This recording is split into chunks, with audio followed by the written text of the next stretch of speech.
Hello, my name is Chris, and I'd like to take you on a tour of our 1984 HydroStream Viper. This particular Viper is about 16 feet long. It has a 1979 Mercury 115 horse engine. This particular engine, 1979, was an unusual year, and there are still some available that would have had distributors or some without. This is without distributor, so this has the ignition pack system on it. It does have power tilt and trim. This particular model, the tilt and trim, sits on the outside of the engine on both sides. This particular motor, I've had quite a bit of work done to it. The basic engine is original. It has a brand new wire harness on it from CDI. It has new coils. It has a new ignition pickup. It has the new generator system in it. Carburetors have been rebuilt. Spark plugs, plug wires, and all of the other soft electrical parts inside this engine have been replaced. It is sitting on a standard lower unit. It currently has a 19-inch aluminum prop from Quicksilver. I also have a 21 stainless steel laser 2 prop that needs to have the hub replaced, so it's not currently on the boat. This boat is sitting on a 1990 Shorelander galvanized trailer. It's a float-on trailer, drive-on trailer, and I've added a set of LED lights to it. We've replaced the tires, the wheel bearings, and actually added a set of these antennas here that help out tremendously since the trailer is small enough. When you back it into the lake, you can see exactly where the trailer is when you're trying to load the boat.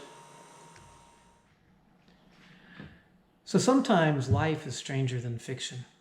The story behind this boat and my family is pretty interesting, at least to me. So somewhere back around 2006, my wife and I saw this boat for sale in Central Florida around the Winter Haven area. I had owned a small 1971 Checkmate prior to this, a 15-foot that I absolutely adored, and had sold it and hadn't had it for years. And we were talking about maybe getting another boat and having some fun, and I always wanted a HydroStream. So I'd seen this one, we talked about it, and I went out of town on a business trip. When I came home from my business trip, the boat was sitting in the driveway with a note. It's probably one of the coolest things that my wife has ever done, or that any wife has ever done for anybody, to come home and find this thing sitting in the driveway. Now the funny thing about it is I hadn't had a chance to check it out when we first saw it. So the fellow had demonstrated it, showed it to her, sold it to her. I came home and started looking at it. And you can imagine that an older boat is going to have issues and problems. This one was no exception. So after we got the boat home and I started messing with it, I noticed that the floor was rotten in it, the transom was rotten in it, the lower unit on the boat, whenever you put it in reverse, it would just slip. So we had some immediate problems. And I had redone boats before, so it wasn't any big deal to go ahead and tear it apart. So I went ahead and took the floor out and went with marine grade plywood and of course fiberglass and rebuilt the floor.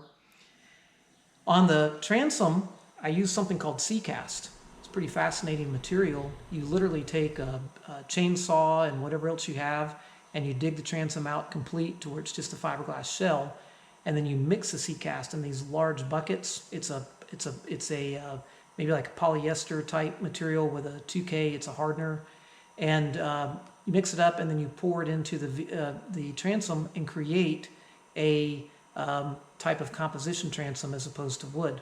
So I poured the transom in it. Also rebuilt at that time the lower unit, replaced the part in it that was failing, and away we went. And we actually enjoyed this. We took this boat over to the west coast of Florida. We even went observing manatee, and we took this through the springs and Crystal River. Really fascinating boat to take out and run like that. But life changes and things change, so we eventually put it up for sale. A great fellow out of South Florida came and bought the boat that day and took it with him. So happy day and a sad day. Happy day that we were able to sell it, and a sad day that we parted with it. Well, many years went by. We actually moved from Florida to Central Illinois, and sometime around maybe 2011-ish, we got a letter in the mail, and it was from a boat place, a property owner in Kentucky that had the boat on the property. It had been there, the boat shop had gone out of business, and they were going to take title and dispose of all the boats that were left. So they were making notice. The fellow that purchased it from me hadn't changed the title in his name yet. So that letter actually tracked to us in Central Illinois. I couldn't remember how to get a hold of him. I didn't know how to get a hold of him. But I went ahead and made a decision to have my father-in-law pick the boat up, put it in storage until I could get over and pick it up. And I went to Ohio and brought it home. So it was a strange homecoming. Had the boat, wasn't mine. Obviously I had sold it and I didn't feel comfortable with it still with me. Wasn't sure what to do. And it was in the middle of a rebuild process. They were going to repaint it. They were rewiring it. They had a hot foot in it. All the interior was torn apart. Boat was stripped down and pretty much of no use to anybody at that point. Well, the fellow who had bought it from me was smart. He went through eBay. I didn't even think about that. And he looked me up and sent me an email, and we got back in touch. And I told him, I said, hey, I got the boat, and they were gonna sell it off, auction it off. That's why I picked it up. And he was good to pay me back my expenses to go pick it up. And he was tied up out of state at the time, out west actually, and asked if I could find a place to put the boat or maybe find someone to finish the work on it. So I found a local marina. I put them in touch. I hauled it to the local marina and I left it there, and I hadn't seen it since. So fast forward to a couple of years ago, we were riding around the car talking one day about boats and things, and I said to my wife, I said, I wonder what's going on with the old Viper. I wonder if they ever got it fixed or how it turned out. So I sent a text message to Bob, and he wrote back and said, nope, nothing ever really happened with it. They paid a little bit of storage on it, but nothing really occurred. So I went over to the marina and I found the boat, but it was sitting out back. It was sitting in weeds over my head. A raccoon had made a home in it. It was still in the same disassembled state that it was in when I originally brought it over from Kentucky to Ohio to Illinois. And it was a mess. It was a real mess. The boat place wanted it gone. They were actually getting ready to scrap it out. And unfortunately, someone had stolen the propeller off of it while it was there. And of course, it was in just complete disarray. So with Bob's permission, I went over and picked it up. And I actually began some dialogue with him. And I thought, I've reworked this boat before. I think I can do it again. But the amount of disarray it was in, honestly, wasn't worth it. And I didn't know if we could even get the engine to fire again. It sat with spark plugs out and rain getting in it and things like this. So I began the process. We tore the boat off took all the powertrain off of it, got the boat off the trailer, went through and checked the floor. The good news is the floor was solid in it still. Good material that I used a number of years prior. Of course, the transom can never rot the way that it's made. Began doing some research, and even though this boat's really old, Mercury is an amazing company, and made in USA, good, tough Mercury parts. Not only do they really hold up well, but there's still people out there servicing them. A company called CDI, Save the Day. Complete wire harness, all the electronics, everything back in the motor. I actually found another fellow with vintage boat parts, and I completely replaced the lower unit with another one because the other one was acting up again from what I could tell. I was able to pretty much find everything or make things for it in order to complete the build. Completely rebuilt the control box, new cables, throttle and shift, new steering wheel, new steering box, new steering cable, complete, fresh wires throughout the boat. This is a small boat, not a lot of room that you can do things in it when you're out on the lake, and it does have external fuel tanks that you take in and out, 6-gallon tanks.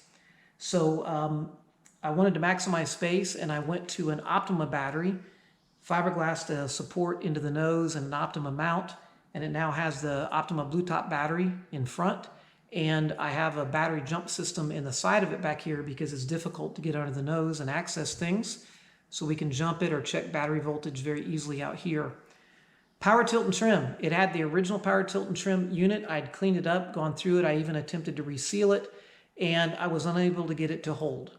So unfortunately, I had to replace it, but I did find a brand new aftermarket unit, beautiful piece, aluminum brackets, nice unit with all new relays and new wiring on it.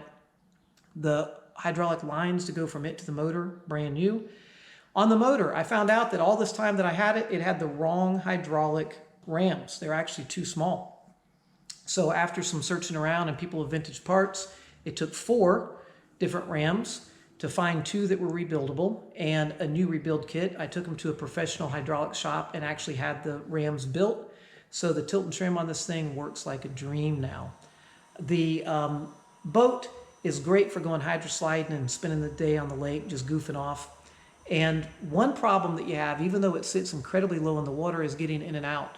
So this time around, I purchased a swim ladder, and with some custom cuts in it and the use of the same shop that did the hydraulics. They have professional welders. They stainless steel welded the brackets for me that I built, and we now have a swim ladder platform on it that makes getting in and out so much easier. We added new gauges to the boat, tack and speedometer. Added into the boat obviously a bilge pump. This bilge pump has an auto mode and a manual mode. We have brand new lights on the boat. And of course, the paint on it is original and it has been faded. I've gone through and sanded and polished and buffed probably about as many times as it can be polished and buffed. And when you wax it up and clean it, it looks absolutely amazing. And I love this kind of look that is a throwback to times gone by. The final thing we did, kind of questionable for some people, but I did add a bimini top. And the top lays down nice and sleek. I can put it forward or I can put it back. You don't even know that it's there, but it's so nice on a hot day to be able to pop it open and get out of the sun. And the boat runs fine with the top. We also had the original upholstery in this that went all the way back to 1984. And just in 2020, I went ahead and took it to a trim shop, and it was pretty pricey, but they went through and rebuilt all the seats, brand new foam, brand new vinyl in here, and they're just phenomenal. So a really cool feature here on the boat is if you're going to go with a skier, put your flag in, you need your passenger to be able to spot. So I added a hinge and a swivel to this base. So no matter moments, seats turned around and rear facing for watching skiers or just enjoying conversation with the people in the back seat. We absolutely enjoy this boat. It's pretty quick on the water. It'll pull a skier up in absolutely no time. There's really nothing else like it out there. They don't build them like this anymore. And it's a fascinating boat to ride, and the thumbs up you get and the looks are wonderful. So thanks for coming along for the tour.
GoPro, stop recording.